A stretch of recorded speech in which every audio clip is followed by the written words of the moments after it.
হরে কৃষ্ণ। প্রভুপাদ বাণী জানুয়ারি 11।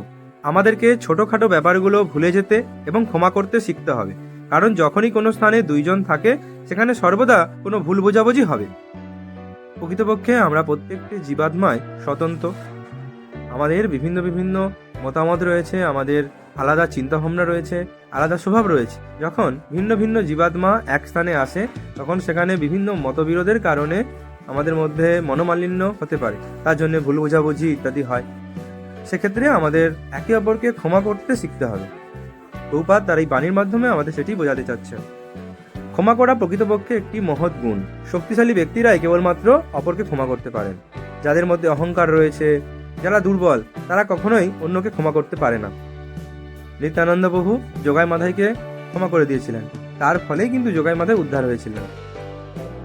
শিল প্রভুপাদ তার শিষ্যদের ভুল ভ্রান্তি ক্ষমা করে দিয়েছিলেন, তার ফলেই আজ ইস্কন গড়ে উঠেছে।